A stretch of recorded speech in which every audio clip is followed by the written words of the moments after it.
I'm going to start this presentation out by telling you a little bit about WellSpan Health Network. WellSpan Health Network is a nonprofit organization that encompasses 6 hospitals, a number of surgical centers, ambulatory centers, imaging centers, and medical laboratories. The financial entity of WellSpan Health is managed and overseen by Senior Vice President Michael O'Connor. He joined WellSpan Health 19 years ago as part of the Department of Treasury, but now he serves as acting CFO. He was educated at the University of Chicago, receiving both a bachelor's and master's degree in business administration, and he is also educated as a certified public accountant. As far as the functions of finance go, Mr. O'Connor described to me how WellSpan operates their accounting and financial reporting functions. Their main method of financial reporting is known as a general ledger.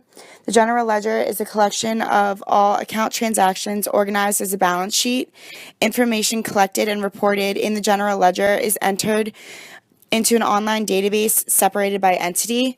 So this ledger includes payments made by insurance companies to WellSpan. So Mr. O'Connor's role in all of this, he describes himself as an overseer of both the accounts payable transactions and inventory transactions. He needs to make sure that services provided are both being properly entered into databases so that WellSpan can be paid and that inventory ordered is accounted for. He then analyzes these monthly general ledger statements and makes judgments on accrual for each entity. He decides whether changes need to be made to ensure that these accounting systems and financial reporting systems are working accurately and that WellSpan is generating enough revenue to cover their costs. As far as budgeting goes, I asked Mr. O'Connor what his role in forecasting revenue and expenditures were for the fiscal year. He informed me that he and a team produce a 5-year forecast.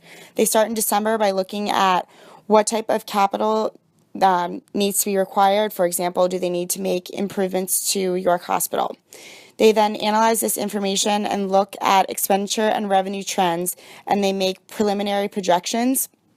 Mr. O'Connor's role in this forecasting process is to analyze what needs to be generated in revenue so that WellSpan can afford certain amounts of capital, and he makes recommendations on how much debt needs to be issued so that they remain in good financial standing.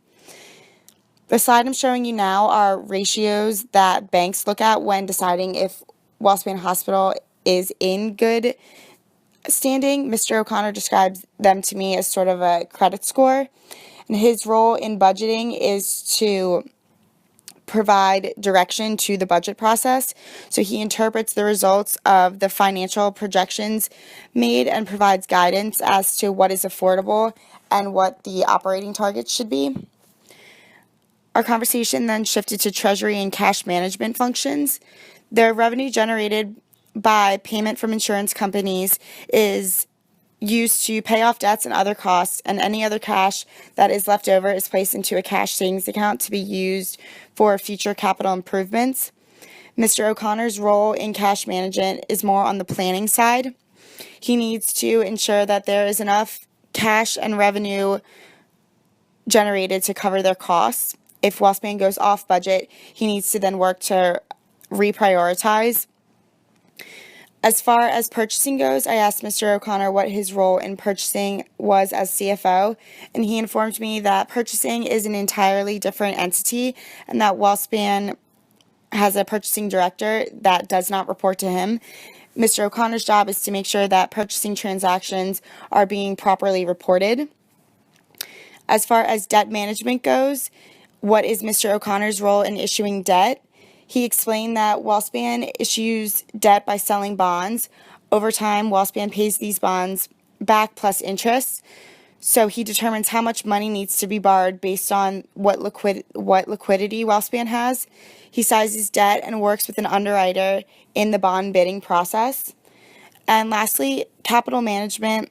The goal of WellSpan Health Network is to provide optimal care to people of all demographics. Mr. O'Connor explained that pursuing WellSpan's mission requires both good and bad capital investments.